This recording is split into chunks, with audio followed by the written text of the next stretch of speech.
We'll enter into the prayer message. మనం ఇప్పుడు ప్రార్థన వాక్యం వైపు చూద్దాం. प्रार्थना के वचन में हम जाएंगे, अब देखेंगे. Let's turn to Matthew chapter 17. చూడండి దయచేసి మత్తయి సువార్త 17వ అధ్యాయం. मत्ती रचित 17 अध्याय में हम प्रवेश करेंगे. Matthew chapter 17. మత్తయి సువార్త 17వ అధ్యాయం. मत्ती का सुसमाचार 17 अध्याय. Actually, our reading portion is from 14 to 21. 14 నుండి 21వ వచనం వరకు మనం చదువుకుందాం. हम लोगों का वचन भाग जो है 14 वचन से 21 वचन तक है. That's our portion actually. ఇది మన భాగము ఈ రోజు కొరకు. ये अपना ज्ञानवान का वचन है, भाग है. When you have time, please read. Then I will go through one by one verses. Then, as the Lord leads, we will meditate these verses. మరి మీకు సమయం ఉన్నప్పుడు చదువుకోండి. ఇప్పుడు మాత్రం ఒక వచనం తర్వాత ఒక వచనము మనము దేవుడు సమయం ఇచ్చిన కొలది మనం వీటిని ధ్యానిద్దాం.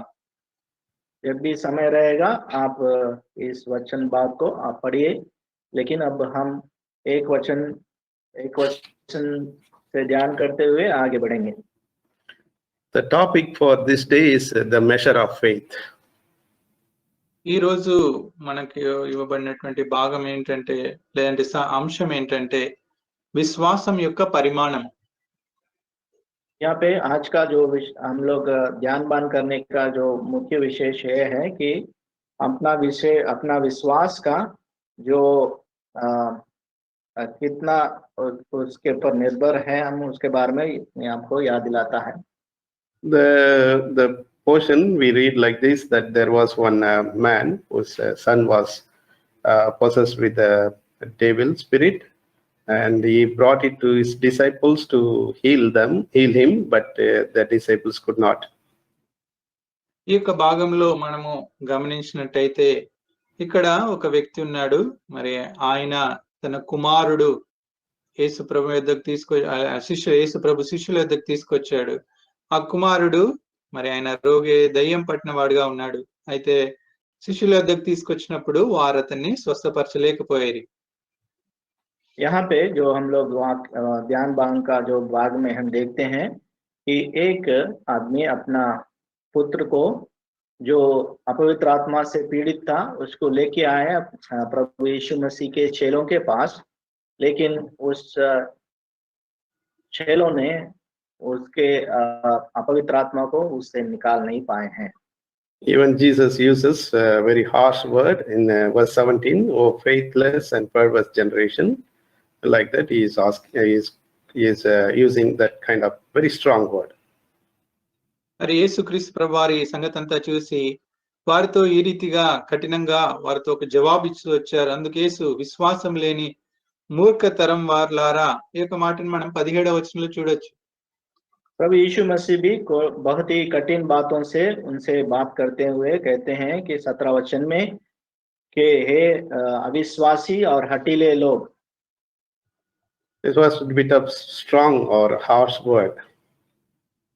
చాలా మరి కఠినమైన మాట లేకుంటే చాలా మరి వారిని బాధపరిచే మాట అని కూడా చెప్పొచ్చు. ये बात जो है बहुत ही कठिन बात है जो वो लोग निगल नहीं सकते थे. In verse 18, he rebuked that devil, then immediately it departs from him.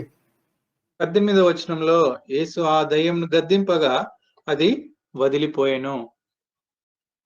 18 वचन में हम देखते हैं प्रभु यीशु मसीह उस अपवित्र आत्मा को डांटते हैं और उसको निकाल फेंकते हैं. In verse 19, the disciples did a very wise thing, that they could able to go apart with Jesus, and they were asking what was the reason that they couldn't able to do that kind of things. అయితే 19వ వచనంలో శిష్యులు ఒక తెలివైన పని చేశారు. ఏంటంటే యేసు క్రీస్తు ప్రభు యొద్దకు ఏకాంతంగా వెళ్ళి మరి మేము ఎందుకు ఈ రీతిగా వెళ్ళగొట్టలేకపోతుమి అని యేసు ప్రభును వారు అడుగుతూ వచ్చారు. प्रभु यीशु मसीह के चेलों ने एक बुद्धिमान काम किए हैं कि वो प्रभु यीशु मसीह के साथ अकेले गए हैं, वहां पे उनसे पूछताछ किए हैं कि हम लोग क्यों उस अपवित्र आत्मा को निकाल नहीं सके हैं। Then verse 20 is the most interesting part, that he says, because of your unbelief, and also if you have a faith as a grain of mustard seed, that even you can do a lot of things. That's what he explains to them. అయితే 20-21 వచనంలో తెలుగులో కలిసిన అక్కడ యేసుక్రీస్తు ప్రభువు చక్కని జవాబు ఇచ్చారు. ఇదంతా ఎందుకు జరిగిందంటే మీ అల్ప విశ్వాసం చేతనే మరి జరిగింది. మీరు ఒకవేళ ఆవగింజంత విశ్వాసం ఉంటే మరి కార్యాలు చేయగలరని ప్రభు చెప్పారు. यहाँ पे हम लोग देखते हैं कि 20वां वचन में कि प्रभु यीशु मसीह उनसे कहते हैं कि आपके अविश्वास के वजह से आप ये काम नहीं कर सके हैं। अगर आपको छोटी सी आपके अंदर विश्वास रहेगा तो आप ऐसे कार्य कर सकते हैं, कह के प्रभु यीशु मसीह यहाँ पे उनसे कहते हैं। This is where we picked up that measure of faith. ఇదే మనం ఈ భాగంలో నుండే మరి ఆ యొక్క విశ్వాసం యొక్క పరిణామం గురించి మనము చూద్దాం. यहाँ पे हम देखते हैं कि विश्वास के परिमाण के बारे में। In verse 21, he gives that more confidence. If you pray with fasting, that these kind of things can be easily done. మరి ఇంకా ఆయన 21వ వచనంలో ఇంకా వారికి ధైర్యం ఇస్తూ వచ్చాడు. మీరు ఒకవేళ ఉపవాసం ఉండి ప్రార్థిస్తే మరి ఇలాంటివన్నీ కూడా మీరు చేయగలరని చెప్పారు. और 21 वचन में उनको विश्वास देते हैं और उनको बढ़ावा देते हैं कि उपवास के साथ और प्रार्थना के जरिए से ही ये सब संभव हो सकते हैं करके। That is for future, of course, because when Jesus was there, the disciples were not able to, they were even not allowed to do fasting, of course. అది అంటే రాబోయే దినాల్లో జరగబోయే విషయాన్ని ప్రభు చెప్పినారు. ఎందుకంటే యేసుక్రీస్తు ప్రభు వారితో పాటు ఉన్నప్పుడు వారు ఉపవాసము ఉండలేదు. ये सब भविष्य के बारे में जो आने वाले दिनों के लिए प्रभु यीशु मसीह उनसे कह रहे हैं, क्योंकि प्रभु यीशु मसीह उनके साथ है। इससे ये याद दिला रहे हैं कि उनके अलावा कुछ और भी नहीं देख सकते हैं वो। So we see this outline of this particular message.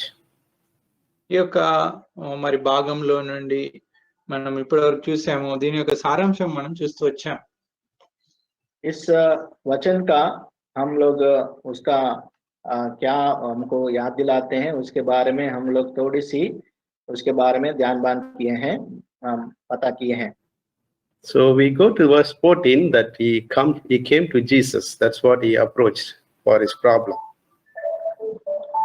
14వ వచనంలో మనం చూస్తే మరి వారికి ఉన్నటువంటి సమస్య ఏంటి, దాని కొరకు అక్కడ జనసమూహం వద్దకు ఆయన వచ్చాడని ఇక్కడ మనం చూడొచ్చు. यहाँ पे 14 वचन में हम देखते हैं कि वहां पे भीड़ के अंदर प्रभु यीशु मसीह के पास वो आए हैं। So it shows how to approach our problem. కాబట్టి ఇది మన యొక్క సమస్యకు ఏ రీతిగా మనం పరిష్కారాన్ని వెతకాలి చూపిస్తా ఉంది. जो हमारे मुश्किलात हैं उनके समय में हम कैसे उनके पास आ सकते हैं, इसके बारे में याद दिला रहे हैं। In verse 15, he humbled himself, kneeling down, and he explains very politely to Jesus what was his problem.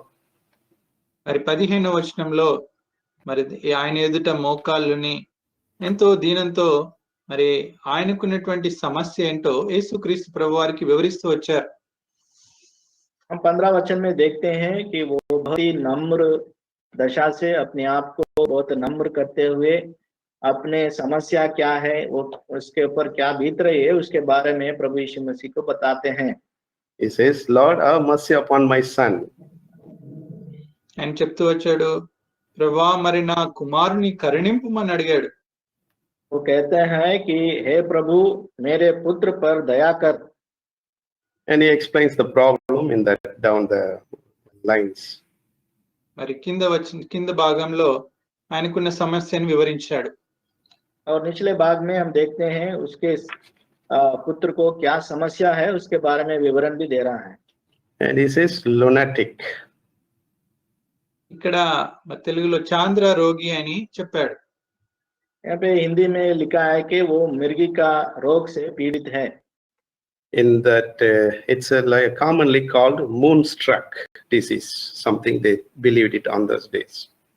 అదే చాంద్ర రోగి అని మన తెలుగులో స్పష్టంగా రాయబడింది. यहाँ पे हम दूसरी भाषाओं में देखते हैं कि वो चांद रोग है, यानी कि वो मिर्गी के रोग से पीड़ित था। But in fact, devil captured him, and it was driving him that kind of things. మరి నిజంగా చూస్తే మరి వానికి అపవిత్రాత్మ లేని దయ్యము పట్టి అలాంటి కార్యాలు చేపిస్తూ వచ్చింది. सच्चाई से अगर हम देखेंगे तो यहाँ पे सातान उसके ऊपर भारी था, उसको अपने गिर में अपने वश में करके रखा था। He also explains the situation how he brought to his disciples that they could not cure him on verse 16. 16వ వచనంలో మరి ఆయన వద్దకు అనగా ఆయన శిష్యుల వద్దకు ఆయన వారిని తీసుకొచ్చినప్పుడు ఏ రీతిగా వారు స్వస్థపరచలేకపోతూ వచ్చారు అదంతా కూడా ప్రభు యొద్ద ఆయన వివరిస్తూ వచ్చాడు. और 16 वचन के अनुसार प्रभु यीशु मसीह के पास वो बता रहे हैं कि कैसे उसने उसके चेलों के पास लेके आया है और वो लोग उसका कोई हल नहीं निकाल सके हैं। In fact, Jesus gave authority to drive the devils and heal the sickness, but this time disciples couldn't able to perform that one. మనం గమనించినట్టయితే యేసుక్రీస్తు ప్రభువారు తన శిష్యులకు ఈ అధికారాన్ని ఇచ్చారు. ఏంటంటే రోగులను స్వస్థపరచడానికి, అంతేకాకుండా మరి ఎవరైతే దయ్యాలు కలిగిన వాటిని వెళ్ళగొట్టడానికి మరి ప్రభు వారికి అధికారం ఇచ్చారు. కానీ ఇక్కడ మరి వారు ఆ కార్యం చేయలేకపోతూ వచ్చారని మనం గమనించవచ్చు. हम गौर से देखेंगे तो प्रभु यीशु मसीह ने अपने चेलों को सर्वाधिकार दिया है कि ताकि वो जो अस्वस्थ थे उनको चंगाई दे सके और जो अपवित्र आत्माएं से पीड़ित है उनको निकाल फेंक सके, लेकिन वो लोग ये काम नहीं कर सके हैं। Then we read verse 17, "Oh faithless and perverse generation, how long shall I be with you? How long shall I suffer you? Bring him hither to me." అయితే 17వ వచనంలో యేసుక్రీస్తు ప్రభువారు చెప్పారు, అందుకే విశ్వాసం లేని మూర్ఖతరం వాళ్ళ మీతో నేను ఎంతకాలం ముందునో ఎంతవరకు మిమ్మల్ని సహింతును వానిని నా యొద్దకు తీసుకొని రండి అని ఆయన చెప్పారు. और 17 वचन में प्रभु यीशु मसीह उनसे कहते हैं कि हे अविश्वासी और हठीले लोग, मैं कब तक तुम्हारे साथ रहूंगा, कब तक तुम्हारी सुनूंगा, उसे मेरे पास लेके आओ। The faithless and perverse generation was one of the worst in Israel long history. మరి ఈ యొక్క ఇశ్రాయేలు యొక్క జీవితాల్లో ముఖ్యంగా విశ్వాసం లేకపోవడం, మరి అంతేకాకుండా మూర్ఖతరం, ఇలాంటి పరిస్థితులు మనము అంతకు ముందు కూడా చాలా చూస్తాం. इस्राएलियों के चरित्र में हम देखते हैं कि वो अविश्वासी और हठीले लोग थे। We read in Matthew chapter 12 verse 39. మత్తయి సువార్త 12వ అధ్యాయం 39వ వచనంలో ఈ రీతిగా చదువుతాం. मत्ती का सुसमाचार 12 अध्याय 29 वचन में हम देखते हैं 12 verse 39. And he answered and said unto them, An evil and adulterous generation seeketh after a sign, and there shall no sign be given to it, but the sign of the prophet Jonas. వ్యభిచారులైన చెడ్డతరం వారు సూచక్రియ నడుచున్నారు, ప్రవక్త అయిన యోనాను గురించిన సూచక్రియనే గాని మరి ఏ సూచక్రియను వానికి అనుగ్రహింపబడదు. व्यभिचारी लोग चिन्ह देखते हैं, परंतु योना के इसके अलावा और कुछ भी वो देख नहीं पाएंगे करके कहते हैं। So it shows how much spiritually and faithful to God such a generation was not prepared to trust God or his word. చూడండి, మరి వీరెంత లాంటి మనుషులు అనగా దేవుని యందు విశ్వాసం లేనటువంటి మరి వారి యొక్క మూర్ఖంగా ఉండేటటువంటి తరం వారిగా ఆ యొక్క ప్రజలు ఉన్నట్టు మనం గమనించగలం. यहाँ पे हम देखते हैं कि कितने अविश्वासी और हठीले लोग थे, विश्वास योग्य बिल्कुल नहीं थे।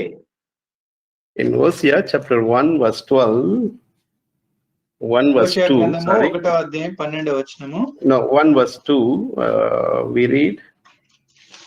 होशिया का హోషేయ पुस्तक గ్రంథము 1వ అధ్యాయం 2వ వచనం. Hold on. होशिया का पुस्तक 1 अध्याय और 2रा वचन में हम देखते हैं. Yeah. So last portion, for the land hath committed great whoredom, departing from the Lord. మరి తెలుగులో మనం చూడొచ్చు, జనులు యెహోవాను విసర్జించి బహుగా వ్యభిచరించి ఉన్నారు. यहाँ पे हम देखते हैं कि सारे जन प्रभु को विसर्जित करते हुए बहुत ही व्यभिचार जीवन बिताए हैं. Such was the condition of the people of Israel at that time. మరి ఆ యొక్క సమయంలో ఇజ్రాయెల్ ప్రజల పరిస్థితి ఈ రీతిగా ఉంది. उस समय इस्राएलियों का जीवन विधान इस तरह है. That's why Jesus has to use that strong word. అందుకొరకే యేసుక్రీస్తు ప్రభువారు ఆ రీతిగా మరి బలమైనటువంటి మాట వారితో పలకవలసి వచ్చింది. इस कारण प्रभु यीशु मसीह उन लोगों से बहुत ही कठिनाई से भरी हुई बातों से बात कर रहे हैं. In verse 18, Jesus rebuked the devil and he departed out of him, and the child was cured from that very hour. That means immediate relief God has given to the child. అయితే 18వ వచనంలో మనం గమనించినట్టయితే యేసుక్రీస్తు ప్రభువారు ఆ దయ్యంను గద్దింపగా అది వాణ్ణి వదిలిపోయాను. ఆ గడియ నుండి ఆ చిన్నవాడు స్వస్థత నొందెను. 18 वचन में हम देखते हैं, तब यीशु मसीह ने उसको ढकारा और उसके वही समय से उस लड़का ने चंगाई पाया है. In various occasions in the Bible, we read Jesus rebuked that evil spirit, wind, and also fever. మరి దేవుని యొక్క వాక్యంలో చూస్తే యేసుక్రీస్తు ప్రభువారు అనేక కార్యాలు చేస్తూ వచ్చారు. ముఖ్యంగా ఈ యొక్క గాలిని, తుఫాన్ను గద్దిస్తూ వచ్చారు. మరి జ్వరాన్ని గద్దిస్తూ వచ్చారు. అంతేకాకుండా ఇక్కడ దయ్యాన్ని కూడా గద్దిస్తూ వచ్చారు. हम बहुत ही स्थानों में हम देखते हैं कि प्रभु यीशु मसीह ने ये जो अपवित्र आत्माओं को ढांटा है और जो तूफान आया है उसको थमने के लिए प्रभु ने उसको ढांटा है, और जो बुखार में थे उनको भी प्रभु ने चंगाई दिया है. यहाँ पे हम देखते हैं कि इस समय में भी ये अपवित्र आत्मा को डांटे हैं. If you are interested, take these references. I will not be explaining anything. You can take these references. మరి మీరు ఆసక్తి గలరైతే ఈ యొక్క రెఫరెన్స్లు రాసుకోండి. अगर आप लोग पढ़ना चाहते हैं तो आप ये रेफरेंसेस लिख लीजिए. For evil spirit, Matthew chapter 17 verse 18. మరి అపవిత్ర ఆత్మలు గురించి మత్తయి సువార్త 17వ అధ్యాయం 18.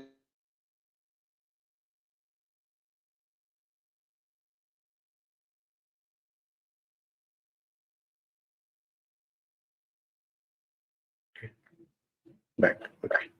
17 अध्याय में 18 वचन में. And then Mark chapter 1 verse 29. Mark సువార్త 1వ అధ్యాయం 29వ వచనం. मार्क सुसमाचार 1 अध्याय और 29 वचन. And Mark chapter 9 verse 25. Mark సువార్త 9వ అధ్యాయం 25వ వచనం. मार्क का सुसमाचार 8वां अध्याय 9वां अध्याय और 25वां वचन. Yeah. One more verse. Luke chapter 4 verse 35. లూకా సువార్త 4వ అధ్యాయం 35వ వచనం. लूका का सुसमाचार 4वां अध्याय और 32वां वचन. When it comes to wind, Matthew chapter 8 verse 26. కాబట్టి ఈ యొక్క గాలి గురించి మనం చూస్తే మత్తయి సువార్త 8వ అధ్యాయం 26వ వచనంలో చూస్తే, अगर ये हम लोग तूफान के बारे में देखेंगे तो मत्ती रचित 8वां अध्याय 26वां वचन में हम देखेंगे. And Mark chapter 4 verse 39 and Luke chapter 8 verse 24. Mark సువార్త 4వ అధ్యాయం 39వ వచనం, లూకా సువార్త 8వ అధ్యాయం 24వ వచనం. मार्कुस का 9 का 29 में और लूका 4 का 35 में भी हम देखते हैं. And then when it comes to fever, Luke chapter 4, verse 39. These are the references you can go and read on various occasions. Jesus rebuked. కాబట్టి ఇక చెప్పబడిన రెఫరెన్స్లు మరి మీరు తర్వాత చదువుకోండి. ఆ స్థలాల్లో యేసుక్రీస్తు ప్రభు వారు గద్దిస్తూ వచ్చారు. ये सारे रेफरेंस जो दिए गए हैं ये आप लोग बाद में पढ़िए। ये सारे चीज प्रभु यीशु मसीह ने ये पवित्र आत्मा को बुखार को डांटे हैं। Then wise thing the disciples did, they took Jesus apart and said, and they were asking, why could not we cast him out? అయితే శిష్యులు ఏం చేస్తూ వచ్చారంటే ఇవంతా జరిగిన తర్వాత యేసుక్రీస్తు ప్రభు వారి యొద్దకు ఒంటరిగా వచ్చి మరి మేము ఎందుకు ఈ కార్యం చేయలేకపోతూ వచ్చారని అడిగారు. बुद्धिमान काम एक ये प्रभु के चेलों ने किया है कि वो अकेले में प्रभु यीशु मसीह के साथ जब एकत्रित हुए हैं उनसे पूछे हैं कि हम लोग ये काम क्यों नहीं कर सके। What you and I have to do whenever we are in trouble, we can go to Jesus and ask him, what is the problem, Lord? Please explain to me. Jesus is very kind enough to explain to us. కాబట్టి మనం కూడా సమస్యలో ఉన్నప్పుడు నీవు నేను యేసు ప్రభు యొద్దకు వెళ్ళాలి. ఆయన యొద్దకు వెళ్ళి సమస్యను ఆయనకు వివరించాలి, అడగాలి. ప్రభువా ఎందుకు ఇది ఈ రీతిగా అవుతుంది అని మనం ప్రభుని ఆయన యొద్ద వేడుకునే వారిగా ఉండాలి. हम भी कोई समस्या में जब फंसे हुए हैं तब हम अकेले में प्रभु यीशु मसीह पे जाना है और उनसे पूछना है कि ये सारा चीज क्यों हो रहा है, हम क्यों इसमें फंसे हुए हैं, क्योंकि प्रभु यीशु मसीह दयालु हैं, हमको उस सारे बातों के बारे में विवरण देंगे। So we come to this very interesting verse, that is verse 20. ఇప్పుడు 20వ వచనం చూద్దాం. ఇది చాలా ఆసక్తికరమైనటువంటి మాట. यहाँ पे 20वां अध्याय में 20वां वचन में हम देखते हैं बहुत ही विशेष बात प्रभु यीशु मसीह कहते हैं। He could able to explain what was the reason. మరి ఆ వారు ఎందుకు వెళ్ళగొట్టలేకపోయారో, ఎందుకు ఆ కార్యం చేయలేకపోయారో దాని యొక్క కారణము ప్రభు ఇక్కడ వారికి వివరిస్తూ వచ్చారు. इस वजह से किस कारण से वो लोग इस अपवित्र आत्मा को नहीं निकाल पाए हैं उसके बारे में विवरण दे रहे हैं। The first thing is unbelief. మొట్టమొదటిది అవిశ్వాసము. पहला चीज अविश्वास। The second thing is the amount of faith. రెండోది మరి వారిలో విశ్వాసము, మరి ఆ విశ్వాసం యొక్క పరిమాణం లేకుంటే వారికి ఉన్నటువంటి విశ్వాసం యొక్క మోతాదు. दूसरा चीज उनके विश्वास का जो परिमाण है, कितना वो लोग विश्वास कर पा रहे हैं उसके बारे में बोल रहे हैं। And if you have the amount of faith, what is the result of faith? That is the third. మరి మూడవది మీకు ఎంత విశ్వాసం ఉంటే దాని ద్వారా వచ్చే ఫలితం ఏంటో అది మూడో విషయం. और उसी समय में अगर आपको उतना विश्वास है तो उसके वजह से आपको क्या प्राप्त होगा उसके बारे में भी बताते हैं। The unbelief is mix of faith and doubt. ఇక అల్ప విశ్వాసం లేకుంటే అవిశ్వాసము, మరి విశ్వాసము అంతేకాకుండా సందేహము కలిసి ఉన్నాయి. यहाँ पे विश्वास और अविश्वास, संदेह का बारे भी दोनों मिलके हैं। So we land in that same position many of the times. మరి మనం అనేక సార్లు ఈ యొక్క పరిస్థితుల్లోనే ఉంటాం. बहुत से समय हम इसी परिस्थितियों में भरे हुए रहते हैं। So God is speaking to us today that we should not have any unbelief, so that we will be not be doubting on Lord. కాబట్టి ప్రభు మనకి ఈరోజు బోధిస్తా ఉన్నారు, మనము ఆ అల్ప విశ్వాసం లేకుంటే అవిశ్వాసము ఉండకూడదు, తద్వారా ఆ యొక్క సందేహాలు మనలో ఉండవు. तो प्रभु हमसे बात कर रहे हैं कि हम इस तरह के अल्प विश्वास से ना रहे और कम विश्वास से भी ना रहे, कह के प्रभु हमें याद दिला रहे हैं। So we come to that measure of faith. కాబట్టి మనం ఇప్పుడు ఆ యొక్క విశ్వాసం యొక్క పరిమాణం వద్దకు మరి ఎంత ఉందో మనం యొక్క విశ్వాస పరిమాణం, మనకి ఎంత విశ్వాసం కలిగి ఉన్నామో ఆ విషయం వద్దకు వచ్చాం. अभी हम लोग यहाँ पे आए कि हमारे विश्वास का परिमाण क्या है वो देखने के लिए। First, we look at the human perspective, not on God's view or God's perspective. మొట్టమొదట మనము మానవునిగా ఏ రీతిగా మనము మానవుని యొక్క దృక్పథం ఏంటో అది చూద్దాం. पहले चीज हम मानव के दृष्टि से हम देखेंगे, ना कि प्रभु के दृष्टि से. We measure like this. మనం ఈ రీతిగా కొలుస్తాం. हम उसको इस तरह हम लोग उसका नाप सकते हैं. Simple,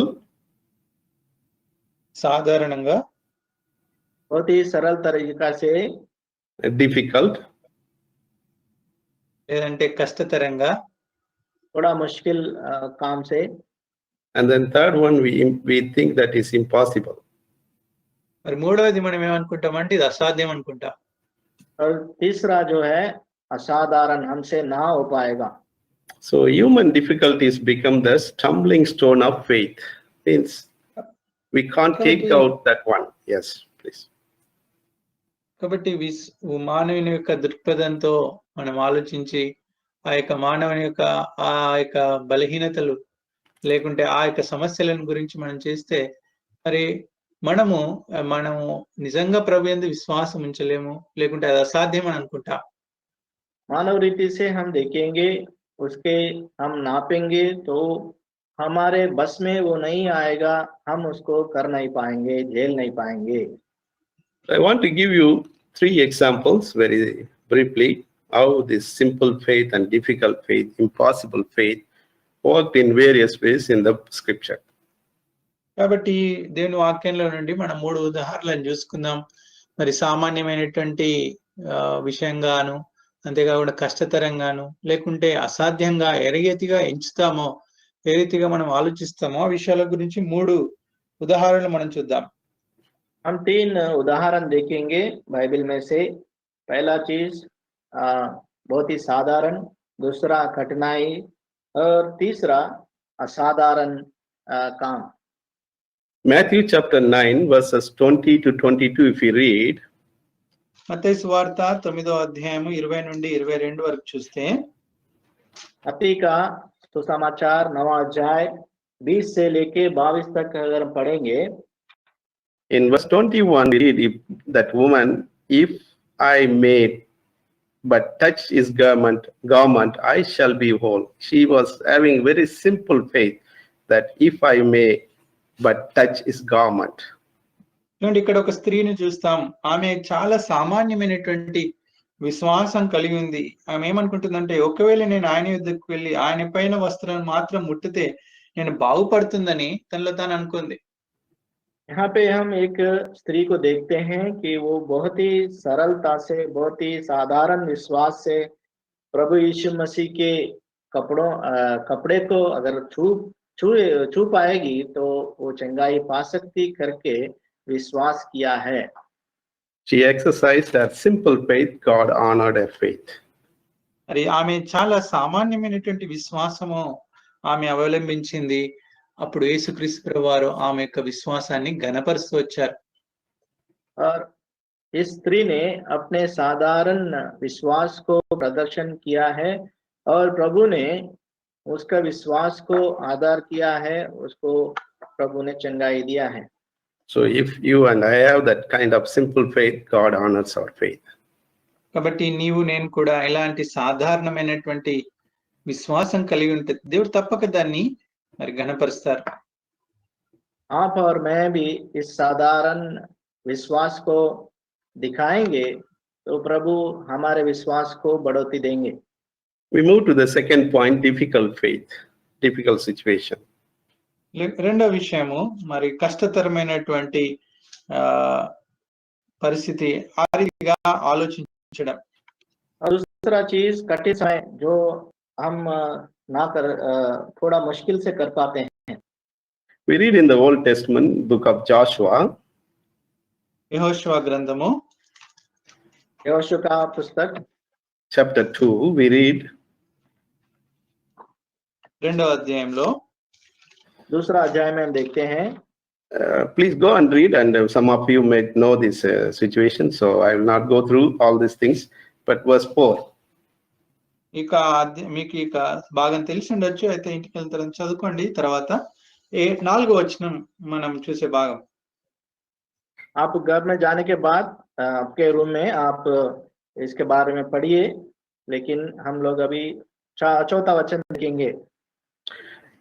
The woman, that Rahab, took the 2 men and hid them, and thus said, There came men unto me, but I wist not whence they were. When they were pursuing her to show where these people, but she hid them. That is a little bit of difficult situation for her to hide the people there. ఇక్కడ మనము రాహాబు అనే స్త్రీని చూస్తా ఉన్నాం. ఈ యొక్క స్త్రీ మరి ఆ ఇద్దరు మనుషులను వేగు చూడడానికి వచ్చినటువంటి వారిని దాచిపెట్టి ఆమె యొద్దకు వచ్చిన వారిని వారు లేరు అని చెప్పి పంపించేయడం, ఇదంతా కూడా చాలా కష్టతరమైనటువంటి పని. అయితే ఆమె విశ్వాసంతో ఈ రీతి చేయగలుగుతూ వచ్చింది. यहाँ पे हम देखते हैं कि रेहाब ने उन दोनों पुरुषों को छिपा दी थी, जो उनको वहां पे उस प्रदेश को देखने के लिए वो लोग आए थे, उनको छुपाया, और जो उन लोगों को ढूंढने के लिए आया उनको भी उनसे भी नजर से भी छुपाया, और विश्वास का जीवन वहां उसने प्रदर्शित किया है। What her faith was, that the Lord your God, He is a God in heaven above and in earth beneath. That's verse 11. 11వ వచనంలో ఆమె విశ్వాసం ఏ రీతిగా ఉందో చూడండి. ఆమె అంటుంది, మీ దేవుడైన యెహోవా పైన ఆకాశమందును క్రింద భూమి అందును దేవుడే. यहाँ पे उसका विश्वास कितना ऊंचा विश्वास है कि हम 11 वचन में देखते हैं कि क्योंकि तुम्हारा परमेश्वर यहोवा ऊपर आकाश और पृथ्वी पे भी महान परमेश्वर है के उसने गवाही दी है। She just heard that the situation of the people of Israel, how they were conquering, how they were coming to attack. She believed that God is the real God. That was the faith she had. కాబట్టి ఆమె అక్కడ జరుగుతున్న సంగతులన్నిటినీ ఆమె విన్నది. మరి అంతేకాకుండా మరి Israel ప్రజలు ఏ రీతిగా వారు దాటుకుంటూ వస్తూ ఆ యొక్క ప్రాంతాలకు మరి ఏ రీతిగా జయిస్తూ వచ్చారో ఆమె విన్నది. ఇక్కడ మరి నిజంగా యెహోవా దేవుడే నేను నిజమైన దేవుడు, మీ దేవుడే నిజమైన దేవుడు ఆమె విశ్వసిస్తూ వచ్చింది. यहाँ पे उसका विश्वास को हम देखते हैं कि वो इस्राएली लोग वहां पे उस देश के ऊपर चढ़ाई करेंगे, उसके ऊपर विजय पाएंगे करके उनके प्रभु परमेश्वर ही सच्चा परमेश्वर है करके उसने विश्वास किया है। Then in Joshua chapter 6 verse 17 we read that the result. మరి యెహోషువ గ్రంథము 6వ అధ్యాయం 17వ వచనంలో అక్కడ ప్రతిఫలాన్ని మనం చూస్తాం. यहाँ पे हम लोग यहोशुआ का पुस्तक 6वां अध्याय और 17 वचन में उसका प्रभु ने उसको क्या उसको प्राप्त किया है उसके बारे में देखते हैं. So God honors the faith, even if it is difficult time. If you believe, God honors your faith. కాబట్టి దేవుడు తప్పకుండా విశ్వాసాన్ని ఘనపరుస్తాడు. అదొకవేళ కష్టమైనప్పటికీ కూడా నిజంగా విశ్వాసం ఉంటే ప్రభు తప్పకుండా దాన్ని ఘనపరుస్తాడు. प्रभु यहाँ पे दिखाए कि कठिनाई के समय में भी अगर विश्वास को प्रदर्शित करेंगे तो प्रभु हमें उनका आधार देंगे और हमें पुरस्कारित करेंगे. So one more small thought I will take about the difficult faith. Ruth chapter 1 verse 18. ఇంకొక విషయం చూద్దాం. రూతు గ్రంథము 1వ అధ్యాయము 18వ వచనం. और एक वचन हम देखेंगे रूत का पुस्तक 1वां अध्याय और 18वां वचन. Here we see Ruth showed her steadfast mind. That means she believed that even if I die with Naomi, I have no problem, but I will follow you wherever you go and die. I will come and die. That's my faith. Stop talking with me. That was the determination. కాబట్టి Ruth యొక్క విశ్వాసం ఏ రీతిగా ఉందంటే నయోమితో ఖచ్చితంగా చెప్పగలుగుతూ వచ్చింది, నువ్వు ఎక్కడికి వెళ్తే నేను అక్కడికి వస్తాను, మరణమైనా పర్లేదు నేను నీతోనే వస్తాను మరి అని చెప్పి ఆమె ధైర్యంగా ఖచ్చితమైనటువంటి విశ్వాసంతో ఈ మాటలు నయోమితో చెప్పగలిగింది. यहाँ पे रूत का जीवन से हम देखते हैं कि उसने इतनी अच्छी गवाही दी कि नयोमी के साथ वो जहाँ पे जाएगी वहां पे वो जाएगी, और जहाँ पे वो मरेगी वहां पे मरने के लिए भी वो सिद्ध था, इसका उसका विश्वास का प्रदर्शन वहां पे उसने किया है। So we see simple and difficult faith. కాబట్టి మనం చూస్తూ వచ్చాము సాధారణమైనటువంటి విశ్వాసము, అంతేకాకుండా కష్టతరంగమైనటువంటి పరిస్థితుల్లో కూడా ఏ రీతిగా మరి బలంగా ఉన్నారో మనం చూడగలం. यहाँ पे हम लोग बहुत ही साधारण विश्वास और कठिनाइयों से भरी हुई विश्वास को भी हम देखते हैं। 3 languages లో యాప్ ద్వారా. But when we move to that impossible, that is faith, we take a person who exercise that faith.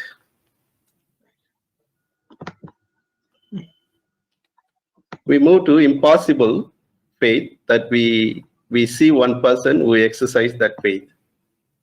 మరి మనము ఒక స్థలానికి చేరుతా ఉన్నాం, అక్కడ మరి Impossible faith. అసాధ్యమైనటువంటి పరిస్థితిలో కూడా మనం చేయగలుగుతాం. यहाँ पे हम देखे हैं एक आदमी को जो इस असंभव समय में उसने जो अनुभव किया है और नहीं कर पाया है। I think so. I have to explain you again. When it comes to impossible faith, a person has exercised, and we know that person who is none other than Abraham. మరి ఒక్క సమయంలో అబ్రహాం జీవితం గురించి మనం చూసినట్టయితే అసాధ్యము అనేటువంటి పరిస్థితుల్లో కూడా అబ్రహాము మరి ఎంతో విశ్వాసం చూపిస్తూ వచ్చాడు. संभव नहीं होने के समय में भी संभव होगा करके विश्वास करने में अपने विश्वास को प्रदर्शन किया है, वो आदमी और कोई नहीं है, अब्राहम है। Go and read Romans chapter 4 verses 18 to 24. That will be the reference, and also read Genesis chapter 15 verses 5 and 6. చదువుకోండి ఆది కాండము 15వ అధ్యాయం 5-6 వచనాలు, అంతేకాకుండా రోమీయులకు రాసిన పత్రిక chapter 4 verses 18 to 24. 4వ అధ్యాయము 18 నుండి 24 వరకు. आप बाद में पढ़िए रोमियो का पत्री 4 अध्याय 18 से 34 तक, और उत्पत्ति का 5 और 6वां अध्याय पढ़िए। Many of us knows very familiar about his faith, how he exercised. మరి మనలో చాలా మందికి తెలుసు ఏ రీతిగా అబ్రహాము తన యొక్క విశ్వాసాన్ని ఆయన ప్రదర్శిస్తూ వచ్చాడో, అభ్యసిస్తూ వచ్చాడో మనకు తెలుసు. हम लोग सब लोग जानते हैं कि अब्राहम ने अपना विश्वास का प्रदर्शन किस तरह से किया है। Somebody has put like this. I want to explain you that how this has been done. మరి ఒకరు ఈ రీతిగా చెప్తూ వచ్చారు, అది మీకు నేను వివరిస్తాను. ఏ రీతిగా ఆయన ఇంత విశ్వాసం కలిగి ఉన్నాడో మనం చెప్దాం. इन्होंने अब्राहम ने किस तरह इतना विश्वास को प्रदर्शन किया है, उसके बारे में एक व्यक्ति बता रहे हैं, उसका विवरण मैं आपको देना चाहता हूँ। It is compared on the ship journey reaches to the harbor, you call it here. మరి అది ఒక నావపై ప్రయాణించి ఒక ఓడలో ప్రయాణించి ఆ ఓడ రేవుకు చేరేటువంటి విషయాన్ని గుర్తు చేస్తా ఉన్నాడు. इसको ये याद दिलाते हैं कि एक व्यक्ति नाव में बैठ के प्रयाण करते हुए वो समुद्र के पार में जाने का बारे में याद दिला रहे हैं। The journey is going to be storm and wind and tempest. ఆ యొక్క ప్రయాణంలో తుఫాన్ ఉంటుంది, అంతేకాకుండా అలలు ఉంటాయి. అలాంటి ప్రయాణం అది. वो प्रयाण के समय में जब यात्रा कर रहे हैं, वो समय में बहुत ही हवाएं चल रहे हैं, लहरें उठ रहे हैं, बहुत ही गंभीर तरह के परिस्थिति है। Sometimes direction is going to be in doubt. కొన్నిసార్లు మనం వెళ్ళేటువంటి ఆ యొక్క గురి, ఆ యొక్క గమ్యం కొన్నిసార్లు మనకు సందేహంగా ఉంటుంది. कई बार संदेह आएगा कि किस तरफ हम जाएंगे करके ऐसे सवाल भी उठेंगे। Knowing all these conditions, but he decided that he will sail through. పరిస్థితులన్నీ ఎరిగినప్పటికీ కూడా ఆయన విశ్వాసం కలిగి ఉన్నాడు ఏంటంటే వీటన్నిటిని నేను దాటుకొని నేను వెళ్తాను అనేటువంటి విశ్వాసం కలిగి ఉన్నాడు. इस सारे परिस्थितियों को जानते हुए भी मैं मेरे गम्य स्थान को मैं पहुंचूंगा करके विश्वास रखते हुए यात्रा में जारी रखा है। First thing he did, he handed over ship to God. మొట్టమొదటిగా ఆయన తన విశ్వాస నావని దేవునికి యేసుక్రీస్తు ప్రభువారికి అప్పగిస్తూ వచ్చారు. पहला चीज वो अपने नाव को प्रभु यीशु मसीह के आज्ञा के उनके अधिकार में वो ठहराए हैं। And he asked God to draw a sketch or through the compass so that he can watch how the direction is going to be. అయితే ఆయన దేవునితో చెప్తూ వచ్చాడు, మరి దీని యొక్క ప్రయాణం యొక్క మార్గం ఏ రీతిగా ఉంటుందో నువ్వు ఒక చిత్రం గీయమని చెప్తూ వచ్చారు. और प्रभु से वो कहता है कि ये कंपास से आप किस तरफ में जाना है उसके बारे में भी मार्गनिर्देशन कीजिए। He trusted that bottom of the ship will withstand at any condition. మరి ఆయన విశ్వాసం ఇస్తూ వచ్చాడు, మరి ఏ పరిస్థితిలో అయినప్పటికీ కూడా ఆ యొక్క నావ దాని యొక్క మరి అంతర్భాగం కూడా అది మరి బాగుంటుంది అని ఆయన విశ్వాసం ఇస్తూ వచ్చాడు. और हर मुश्किल के समय में भी वो भरोसा किया है कि उसके नाव के जो अंतर्भाग है वो भी ठहरेगा करके। He trusted that omnipotent God took charge of his ship, thus he could able to reach the harbor safely. మరి ఆయన విశ్వాసం ఉంచుతూ వచ్చాడు, ఆ సర్వాంతర్యమైనటువంటి దేవుడు మరి ఆయన యొక్క నావను సరైనటువంటి గమ్యానికి చేస్తాడని మరి ఆ రీతిగా గమ్యాన్ని చేరుకోగలిగాడు. वो विश्वास किया कि सर्वांतर्यामी प्रभु उसका नाव को सारे नाव जहाँ पे ठहरते हैं वहां पे सुरक्षित लेके जाएगा करके। It was that condition Abraham had no chance that he can able to get a child, or Sarah also, because they were aged. At that time God promised and he trusted that promise. మరి Abraham జీవితంలో మనం చూస్తే వారి యొక్క వయస్సు మరి పిల్లలు కనలేనటువంటి వయసు అయినప్పటికీ కూడా వారి విశ్వాసం ఉంచుతూ వచ్చారు. అబ్రహాం శారా తప్పకుండా మరి దేవుడు ఈ యొక్క సమయంలో కూడా మాకు బిడ్డను అనుగ్రహిస్తారని విశ్వాసం కలిగి ఉన్నారు. अब्राहम के जीवन में और सारा के जीवन में हम देखते हैं कि उनके जीवन के अवधि में एक परिस्थिति में आए जहाँ पे वो लोग संतान प्राप्त नहीं कर सकते थे, लेकिन फिर भी उसने प्रभु के ऊपर विश्वास किया है। God quickened them, means God revived them. దేవుడు వారిని నూతన పరిచాడు, దేవుడు వారిని మరి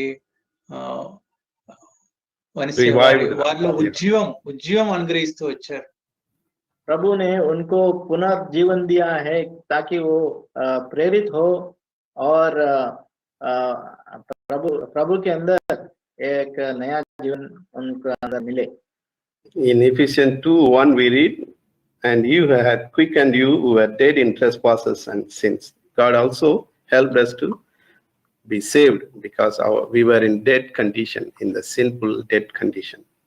ఎఫెసీయులకు రాసిన పత్రిక 2వ అధ్యాయం 1వ వచనం ప్రకారం మనం కూడా అపరాధముల చేత పాపముల చేత చచ్చిన వారమే ఉండగా మరి ఆయన క్రీస్తు కూడా మనల్ని బ్రతికిస్తూ వచ్చారు. एफिसियों के पत्री 2 अध्याय में हम भी देखते हैं कि प्रभु ने जब हम लोग पाप में थे, हम पाप के जीवन बिता रहे थे, वो समय पे प्रभु ने हमें माफ किया है और नया जीवन दिया है। Verse 5 very clear, even when we were dead in sins, hath quickened us together with Christ. By grace you are saved. 5వ వచనంలో మన అపరాధముల చేత చచ్చిన వారమే ఉన్నప్పుడు సైతము మన యెడల తన మహాప్రేమ చేత మనలను క్రీస్తు కూడా బ్రతికించెను. और जब 5वां वचन के अनुसार जब हम अपने अपराधों के साथ मरे हुए थे, उस समय भी प्रभु हमें जगाया है। So we see that how the faith works. కాబట్టి మనం చూస్తూ వచ్చాం ఏ రీతిగా విశ్వాసము పనిచేస్తుందో. हम देखते हुए आए कि विश्वास किस तरह काम करती है। The action of faith leads to salvation. యొక్క విశ్వాసం యొక్క క్రియ అది రక్షణలోనికి నడిపిస్తుంది. विश्वास के साथ जो काम करेंगे वो हमें उद्धार की तरफ लेके जाएगी। The amount of faith testifies our Christian walk with Jesus. మనలో ఉన్నటువంటి విశ్వాస పరిమాణము మరి యేసుక్రీస్తు ప్రభువారి యొక్క మరి ఈ యొక్క విశ్వాస యాత్రలో మనం ఎంత విశ్వాసం కలిగి ఉన్నామో అది సాక్ష్యం ఇస్తా ఉంది. हमारे विश्वास के परिमाण हमें ये याद दिलाएगा कि प्रभु यीशु मसीह के अंदर हम कितना निर्भर हैं, कितना विश्वास करते हैं अपने यात्रा जीवन में। The anchor of faith manifests the work of the result or manifests the result. కాబట్టి ఈ యొక్క విశ్వాసం యొక్క లంగరు, విశ్వాసం అనేటువంటి ఈ లంగరు ఆ విశ్వాసాన్ని మరి మన యొక్క నమ్మకమైన జీవితాన్ని అది ప్రత్యక్షపరుస్తుంది. मैं विश्वास का जो लंगर है वो अपना विश्वास के प्रदर्शित करती है। The salvation is the basic. After that, our walk with the faith is the most important, and above all, how strong our faith we exercise is the manifestation of our work. కాబట్టి మొట్టమొదట విశ్వాసం నుంచి ప్రభుయందు మరి రక్షింపబడ్డం, తర్వాత మరి ఆ యొక్క విశ్వాస యాత్రలో ప్రభుతో పాటు ప్రభులో మనం కొనసాగడం, మరి అన్ని పరిస్థితుల్లో మరి ఆ యొక్క విశ్వాసంలో స్థిరంగా మనము ఆ విశ్వాసాన్ని మనము ప్రత్యక్షపరచబడ్డం. पहला चीज साधारण विश्वास, उसके बाद हम प्रभु में कितना निर्भर करते हैं, कितना विश्वास दिखा रहे हैं, और तीसरा चीज जो है हम प्रभु के ऊपर किस परिमाण से हम विश्वास कर रहे हैं, वो अपनी काम के बारे में, अपने विश्वास के काम के बारे में वो प्रत्यक्षता देती हैं। Situation is similar. Now also we are going through. God is encouraging us to trust Him and believe Him. కాబట్టి మనం కూడా వెళ్తున్నటువంటి పరిస్థితులు ఇవన్నీ కూడా అలాంటి పరిస్థితులే. కాబట్టి ఈ పరిస్థితిలో మనం ప్రభుయందు విశ్వాసం ఉంచి ప్రభుయందు పరిపూర్ణ నమ్మకం మనం కలిగి ఉండాలి. इस समय में भी हम लोग जो गुजर रहे हैं, ये सारे परिस्थितियों में प्रभु के ऊपर भरोसा करते हुए, उनके ऊपर निर्भर करते हुए हम आगे चलना चाहिए। If you and I can hand over the ship to God, He will lead us. మరి నీవు నేను మన యొక్క విశ్వాస జీవితం అనేటువంటి ఇక నావను మన ప్రభువైన యేసుక్రీస్తు వారికి అప్పగిస్తే ఆయన తప్పకుండా మనల్ని నడిపించేవాడిగా ఉన్నారు. आप और मैं अपने जो विश्वास के जो नाव है उसको प्रभु को हम सौंपेंगे और उनके ऊपर निर्भर होंगे, प्रभु उसको चलाएगा। So I want to give you the promise for this day.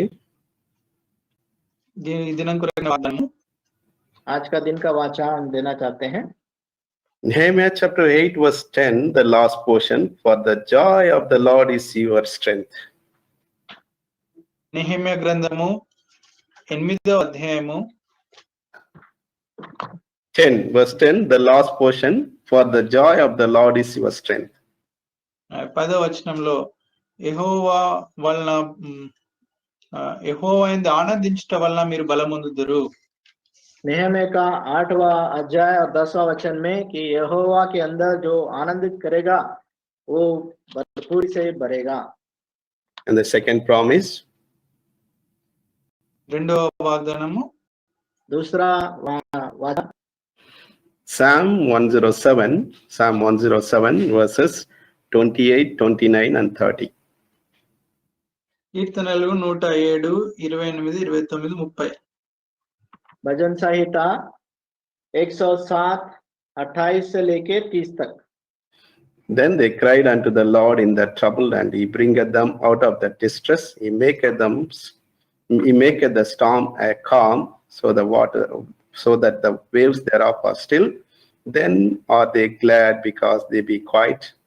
So He bringeth them unto the desired haven. శ్రమకు తాళలేక వారు యెహోవాకు మొరపెట్టిరి, ఆయన వారి ఆపదలో నుండి వారిని విడిపించెను. ఆయన తుఫాను ఆపివేయగా దాని తరంగములు అణిగిపోయిను, అవి నిమ్మలమైన వారు సంతోషించిరి, వారు కోరిన రేవునకు ఆయన వారిని నడిపించెను. यहाँ पे हम देखते हैं कि संकट के समय में वो लोग यहोवा के ऊपर विश्वास किए हैं उसने उसको ये विश्वास दिलाया और उनको उनके उनके जो उनके गम्य स्थान पे लेके आए हैं। So for इस God, वचन के nothing is अनुसार। impossible. ఇప్పుడు దేవునికి అసాధ్యమైనది ఏది లేదు. तो प्रभु को कुछ भी असंभव चीज कुछ भी नहीं है। The measure of faith will help you to come across all these situations. God may help you. కాబట్టి ఈ పరిస్థితులన్నిటిలో మీకు విశ్వాస పరిమాణం బట్టి వీటన్నిటిలో కూడా మరి ముందుకు సాగడానికి ప్రభు సహాయం చేయను గాక.